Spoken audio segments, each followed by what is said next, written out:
Hey Daily Dose family, Terry here, pastor of Single Adult Ministries and Life Groups at North Coast. Thanks so much for joining us again today, where we're taking a look at the lost art of apology. I chose this particular lost art because it's an area that God has really used and continues to use in my own life, so that I can grow to become all that Christ intends to do in and through me. As Christ followers, we spend a fair amount of time talking about forgiveness, but I'm not sure we give much thought or exercise to what constitutes a proper apology. And yet, couldn't we say that apology and forgiveness are, in essence, two sides of the same coin? Jesus said, "Blessed are the peacemakers, for they will be called children of God." A big part of being a peacemaker is readily admitting when we are wrong.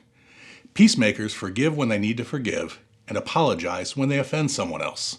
Later in the same chapter, Jesus goes on to teach that when we have wronged someone else, we should do whatever we can to make it right. Being reconciled to any person we've offended should be our top priority. I've learned that being a peacemaker at times means having to humble myself, take the high road, and appropriately apologize where and when needed. I say it that way because there are those among us who take too much responsibility and seem to be sorry for everything, and that's not healthy either. I'm talking about when we say or do something that has clearly hurt someone, we should do better than to say, "I'm sorry you feel that way," or some equally unhelpful phrase. And just leaving it at "sorry" leaves things way too open to potentially erroneous interpretation. So how can we do better than empty, fake, or even non-apologies? Well, God has taught me that a proper apology includes the following steps or components. First, own your part. Take appropriate responsibility. Before you even say anything to the other party involved, take time to reflect, pray about, and consider the things you may have done or said that contributed to the state you're in now, and how you might have said or done things differently. How might you have wanted things to go if the tables were turned? Work to keep your focus on your actions, not the other person's response. Apologize. Tell the other person that you're genuinely sorry for what you said or did. A proper apology is an expression of genuine sorrow, regret, or remorse.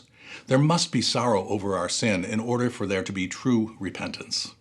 Acknowledge what you did wasn't right, and that you recognize that it caused hurt and potentially harm. Next, exhibit empathy. Maybe your words or your actions wouldn't have hurt you, but the fact is, they did hurt someone else. Try to see things from their perspective, and let them know you sense their hurt, and be genuine in acknowledging their feelings as legitimate. Keep explanations brief.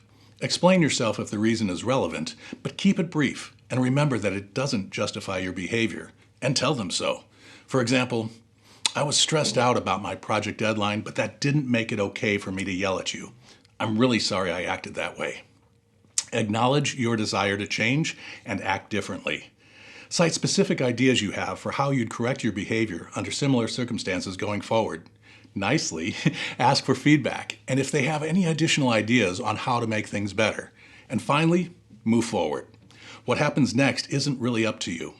As hard as it is to put yourself out there and genuinely apologize, the fact is no one owes you their forgiveness, nor a reciprocal apology. Trust can be earned and re-earned.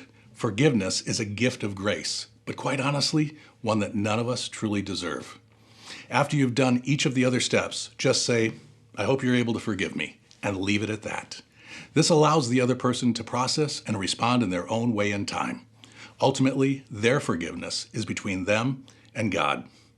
As with forgiveness, in making a proper apology, we ultimately cannot and should not try to control how the other person responds.